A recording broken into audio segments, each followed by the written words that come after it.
तो स्वागत है आपका रुद्रा स्टडी प्लस में। तो दोस्तों, आज हम आपके लिए लेकर आए हैं इन्वायरमेंटल स्टडीज़ यानी कि पर्यावरण अध्ययन से संबंधित कुछ प्रश्नों का संग्रह।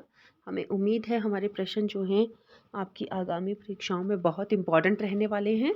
तो चलिए प्रश्न नंबर 1 हम देखते हैं। तो प्रश्न नंबर 1 है हमारा पृथ्वी की कौन सी गति के कारण दिन रात बनते हैं? तो उत्तर है इसका घूर्णन। प्रश्न नंबर 2, वर्ष में दिन रात कब बराबर होते हैं? उत्तर 21 मार्च और 23 सितंबर। प्रश्न नंबर 3, 0 डिग्री अक्षांश को क्या कहते हैं? तो उत्तर है इसका अंटार्कटिक वृत्त। प्रश्न नंबर 4, 0 डिग्री देशांतर को क्या कहते हैं? तो उत्तर है प्रधान देशांतर। प्रश्न नंबर 5, प्रत्येक 2 देशांतरों के बीच कितने समय का अंतर होता है? तो उत्तर है 4 मिनट।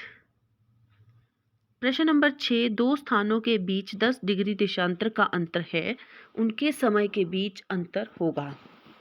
तो उनके समय के बीच में जो डिफरेंस है वो 40 मिनट्स का होगा। प्रश्न नंबर 7, 82.5 डिग्री पूर्व देशांतर कहाँ से गुजरती है? तो उत्तर है इसका इलाहाबाद। प्रश्न नंबर 8, अंतर्राष्ट्रीय तिथि रेखा कौन सी है? तो उत्तर है 180 डिग्री देशांतर। प्रश्न नंबर 9, सूर्य विषुवत रेखा पर लंबवत चमकता है यानी कि कौन से दिन में चमकता है? तो उत्तर है इसका 21 मार्च और 23 सितंबर। और इसी से रिलेटेड ये दूसरा क्वेश्चन बन सकता है कि दिन और रात जो हैं वो किसकी वजह से एक समान होते हैं 21 मार्च और 23 सितंबर को? तो उसका उत्तर होगा सूर्य जो है विषुवत रेखा पर लंबवत चमकने के कारण। प्रश्न नंबर 10, भारत के उत्तरी शोर का अक्षांश क्या है? तो उत्तर है इसका 37 डिग्री 6। प्रश्न नंबर 11, भूमध्य रेखा निम्न में से किस देश में से गुजरती है? तो उत्तर है इसका ब्राजील। प्रश्न नंबर 12, भूमध्य रेखा कितने अक्षांश के कोण पर स्थित है? तो उत्तर है 0 डिग्री। प्रश्न नंबर 13, मकर रेखा का अक्षांश कोण क्या है? तो उत्तर है 23.5 डिग्री दक्षिण। प्रश्न नंबर 14, अक्षांश और देशांतर रेखाओं के जल को कहते हैं? तो उत्तर है इसका ग्रिड। तो ये क्वेश्चन ऐसे भी बन सकता है कि ग्रिड किसे कहते हैं? तो अक्षांश और देशांतर रेखाओं के जो जल है उसे ग्रिड कहते हैं। प्रश्न नंबर 15, ग्लोब में सागर व महासागरों को किस रंग से दर्शाया जाता है? तो उत्तर है इसका नीला रंग। प्रश्न नंबर 16, पृथ्वी किस दिशा की ओर घूमती है? तो उत्तर है पश्चिम से पूर्व की ओर। प्रश्न नंबर 17, 0 डिग्री देशांतर किस स्थान से होकर गुजरती है? तो उत्तर है इसका ग्रीनविच। प्रश्न नंबर 18, 66.5 डिग्री दक्षिण ध्रुव बृहद को क्या कहा जाता है? तो उत्तर है इसका अंटार्कटिका वृत्त।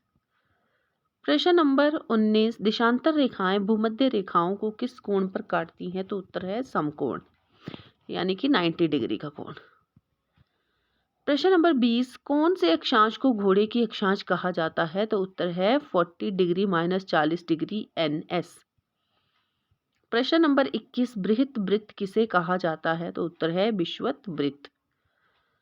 प्रश्न नंबर 22, सौर मंडल में कुल उपग्रह कितने हैं? तो उत्तर है इसका 88।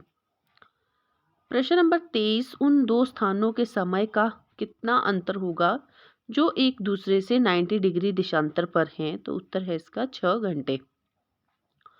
प्रश्न 24, एक स्थान पर सुबह के 6 बजे हैं जबकि ग्रीनविच मीन टाइम में सुबह के 3 बजे हैं, उस स्थान का देशांतर क्या होगा? तो उत्तर है 45 डिग्री पूर्व। प्रश्न नंबर 26, भारत में वन्य प्राणी सप्ताह कब मनाया जाता है? तो उत्तर है इसका अक्टूबर मास का प्रथम सप्ताह।